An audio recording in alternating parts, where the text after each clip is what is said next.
जो 70 साल में कहने वाले लोग पैदा नहीं हुए थे, आज खड़े होकर के कह रहे हैं कि हम 20 करोड़ मुसलमान और 6 करोड़ क्रिश्चियनों को अपने घर वापस लाएंगे, कि सिर्फ उन्होंने अपनी माँ का दूध पिया है, किसी और ने नहीं पिया। लेकिन आने वाले दिन आने तक गली कूचों में जो खून बहेगा वो किसका बहेगा?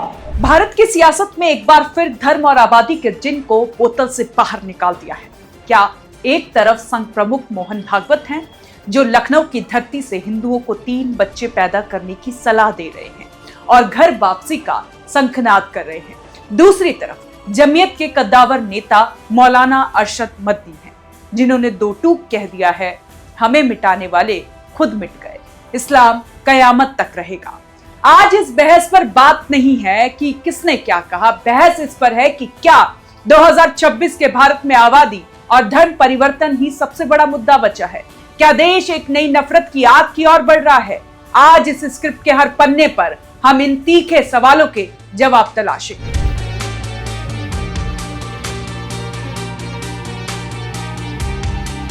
सबसे पहले बात आरएसएस प्रमुख मोहन भागवत के उस बयान की जिसने सियासी गलियारों में हलचल मचा दी है। मोहन भागवत ने लखनऊ में जो कहा वह सिर्फ एक सुझाव नहीं बल्कि एक अलार्म की तरह पेश किया गया। मोहन भागवत ने वैज्ञानिकों का हवाला देकर कहा कि जिस समाज में औसत प्रजनन दर कम होती है वहां समाज लुप्त हो जाता है। उनका सीधा संदेश था, हिंदुओं अपनी आबादी बढ़ाओ। उन्होंने साफ कहा कि जो लोग भटक गए हैं या जिनका धर्म परिवर्तन कराया गया है उन्हें वापस लाना होगा। घर वापसी को उन्होंने हिंदू समाज की मजबूती का आधार बताया।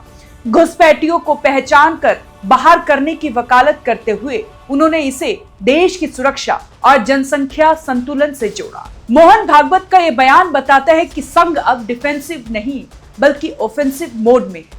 वे एक ऐसे संगठित हिंदू समाज की कल्पना कर रहे हैं जो न केवल संख्या में बड़ा हो बल्कि वैचारिक रूप से भी आक्रामक हो। मोहन भागवत के इस प्लान पर मौलाना अरशद मदनी ने जो प्रक्रिया दी वो बेहद तल्ख और आक्रामक है। अरशद मदनी ने इसे सीधे तौर पर देश के सौहार्द पर हमला करार दिया। अरशद मदनी ने सवाल उठाया कि बातें 70 सालों में नहीं हुई जो अब हो रही हैं। 20 करोड़ मुसलमानों की घर वापसी की बात करना संविधान का अपमान है। उन्होंने आरोप लगाया कि घर वापसी जैसे नारों से लिंचिंग और हिंसा को बढ़ावा मिलता है। क्या हम एक ऐसा देश बनाना चाहते हैं जहां इंसान इंसान का दुश्मन हो? मदनी का सबसे आक्रामक बयान था, मुसलमानों को मिटाने वाले खुद मिट गए। उन्होंने साफ कर दिया कि मुसलमान अपने धर्म पर कायम रहेंगे और किसी भी दबाव के आगे नहीं झुकेंगे। अरशद मदनी का तर्क सीधा है, देश नफरत से नहीं संविधान से चलेगा। लेकिन क्या अरशद मदनी की चिंताएं जायज है या फिर एक काउंटर पॉलराइजेशन की कोशिश है? जो 70 साल में कहने वाले लोग पैदा नहीं हुए थे, आज खड़े होकर के कह रहे हैं कि हम 20 करोड़ मुसलमान और 6 करोड़ क्रिश्चियनों को अपने घर वापस लाएंगे। यानी 20 करोड़ मुसलमानों को हिंदू बनाएंगे, 6 करोड़ क्रिश्चियनों को हिंदू बनाएंगे। ऐसा मालूम होता है कि सिर्फ उन्होंने अपनी माँ का दूध पिया है, किसी और ने नहीं पिया। जमीयत उलमाए हिंद, मुल्क तो बर्बाद हो जाएगा। ये तो फैसला कल करेगा, आने वाला दिन बताएगा कि कौन क्या रहा और क्या बना। लेकिन आने वाले दिन आने तक गली कूचों में जो खून बहेगा वो किसका बहेगा? अक्सरियत का भी बहेगा, अकलियत का भी बहेगा। जमीयत उलमाए हिंद इसको बर्दाश्त नहीं करती।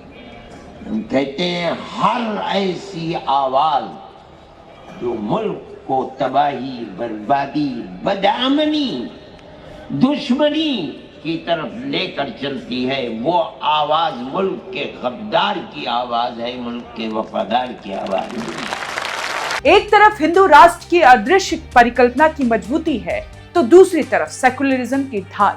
मोहन भागवत आबादी की बात करते हैं तो अरशद मदनी अधिकारों की। मोहन भागवत घुसपैठ की बात करते हैं तो अरशद मदनी नफरत की। लेकिन इस खींचतान में पिस कौन रहा है? आम नागरिक। जब धर्म के नाम पर जनसंख्या बढ़ाने की होड़ लगती है तो संसाधन पीछे छूट जाते हैं। जब घर वापसी वर्सेस धर्म पर अडिग रहने की जंग छिड़ती है तो सामाजिक ताना बाना कमजोर होता है।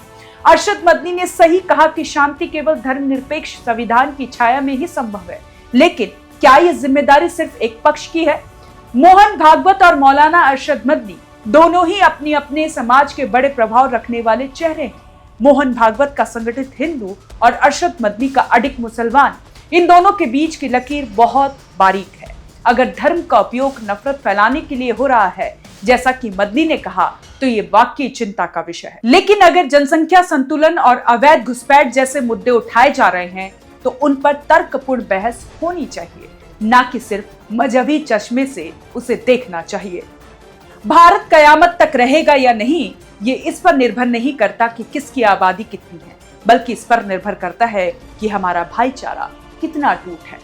हिंसा किसी भी धर्म में स्वीकार नहीं है, चाहे वो मोहन भागवत के नजरिए से हो या अरशद मदनी के। आप भी अगर इस बात से सहमत हैं तो हमें कमेंट कर जरूर बताएं और देखते रहें ओएनजी न्यूज़।